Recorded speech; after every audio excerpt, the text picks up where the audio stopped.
Uma técnica pioneira para quem precisa fazer uma cirurgia no queixo. A novidade foi aprovada e publicada em um artigo científico. O criador é o cirurgião plástico Márcio Ferreira, que é referência em cirurgia da face. Doutor Márcio, muito obrigada por ter vindo aqui ao Manhã Total.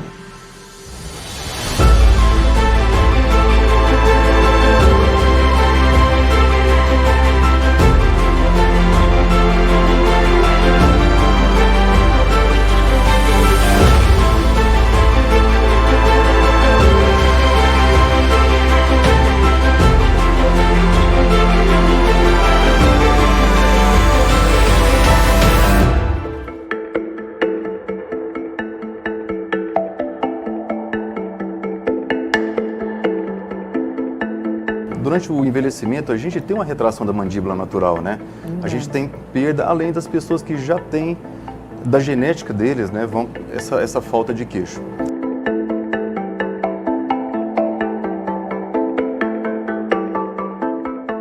As formas tradicionais existentes hoje para cirurgia de queixo, né, e mais comuns que a gente tem são as próteses de silicone, o avanço ósseo, e tem os preenchedores também. O preenchedor pode ser preenchedores de gordura ou às vezes de materiais sintéticos. E de repente a gente viu que a gente podia usar um tecido muito melhor, com a chance de dar um resultado melhor para o paciente. Então na hora, pela carga de conhecimento que eu tinha, eu mudei o rumo da cirurgia. E foi a partir daí que eu comecei a ver em relação ao resultado que teve, né? Acompanhei o resultado desse procedimento, desse primeiro procedimento, e a partir dele a gente começou a fazer um estudo em relação a pensar, procurar o que já tinha a respeito disso, já em literatura, e não achamos nada igual, e foi daí que eu pensei em fazer o trabalho. E começamos a selecionar os pacientes que caberiam dentro deste trabalho.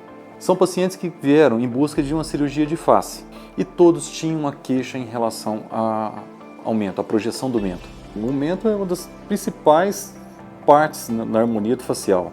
Ele dá o contorno do pescoço em relação ao restante do rosto, né? É ele que está ligando o pescoço à face.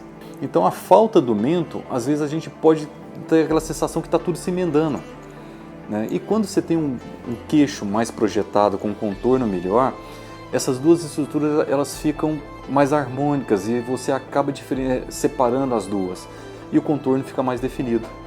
O procedimento ele é muito simples. Então a gente pega, pensando na região, quando a gente tem os lábios, o queixo, aqui estão o nariz, a falta de queixo, e quando a gente tem uma papada um pouco de pescoço aqui na região, o que a gente faz? A gente pega esse tecido que está aqui e joga ele para cá. O que eu ganho com isso? Eu vou ganhar uma projeção do mento, que esse tecido, ele vem projeção do mento, e vou melhorar o ângulo do pescoço, o ângulo cervical. E ele vai ficar com o pescoço mais definido e com o queixo mais projetado na região da frente. Comparando essa técnica com as demais que tem hoje no mercado, então a gente tem que pensar custo, durabilidade e menos risco para o paciente. Esse é o parâmetro que a gente tem que levar em conta. Quando comecei a pensar em publicar isso aí, né, e o legal foi ver a reação das pessoas, né?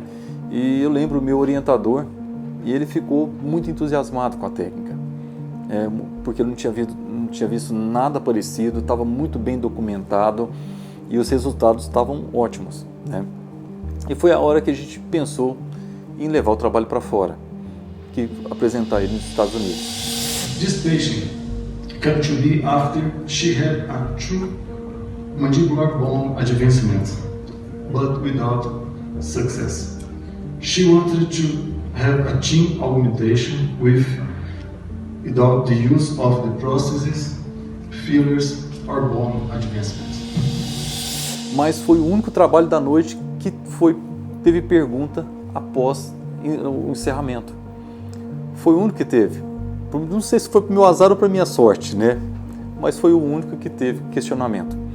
E depois disso aí, apresentamos em Goiânia e aí publiquei na Revista Brasileira de Cirurgia Plástica.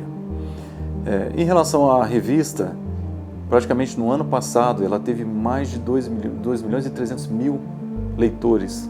Então a revista de circulação mundial é uma das melhores que tem, sabe? E isso é até uma honra para a gente conseguir publicar numa revista dessa. Quando a gente faz alguma coisa nova, né, e a gente não cria pra gente. A gente cria pensando nisso aí, em ajudar alguém. Então, para mim, o bom dele é que ele é mais uma ferramenta que está aberta para todo mundo, sabe? Tem colegas ligando aqui e pedindo orientação a respeito disso, como executar. Então, está aberto a todo mundo e é deixar um legado, né? Que às vezes ele vai servir para vamos falar, para a escada, para outra pessoa vir fazer algo muito melhor do que eu fiz agora.